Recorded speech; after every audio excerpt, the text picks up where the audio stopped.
را گر نتوانست کشید، هم به قدر تشنگی باید کشید. و حال هستیم ترانه خواهرانم خواهشمندم تا ترانه خود را به سمع شما عزیزان برساند.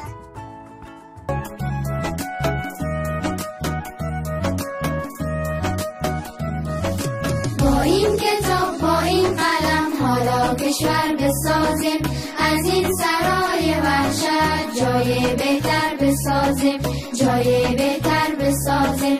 از جنس مهربانی و از چشمه محبت باغ وطن خود را بارور بسازیم، پر ثمر بسازیم، با هم دیگر بسازیم.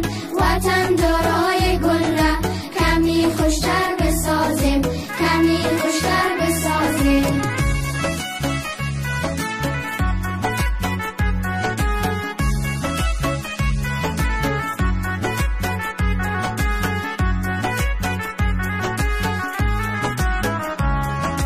کودک بره به مکتب، کارگر بره سر کار. معلمای ما هم بیاین شاد بسیار. همگی دست به کار و باشند شاد و آرام. شاگرد کارای خود را قشنگتر بهتر انجام. درخت و گل بشانیم، هم قدم بمانیم. زبان صلح خوب است اگر او را بدانیم، اگر او را بدانیم.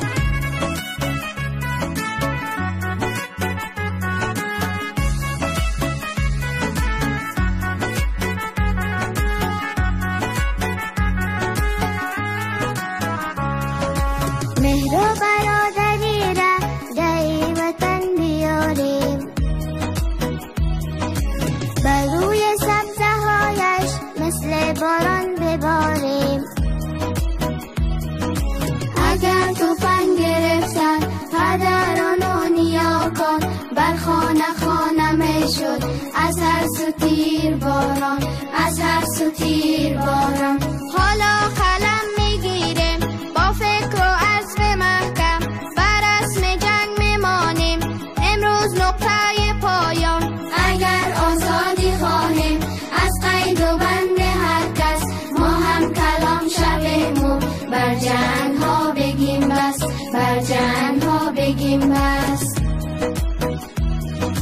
با این کتاب با این قلم حالا کشور بسازیم، از این سرای وحشت جای بهتر بسازیم، جای بهتر بسازیم. از جنس مهربانی و از چشمه محبت باغ وطن خود را بارور بسازیم، پر ثمر بسازیم، با هم دیگر بسازیم. وطن دارای گل را کمی خوشتر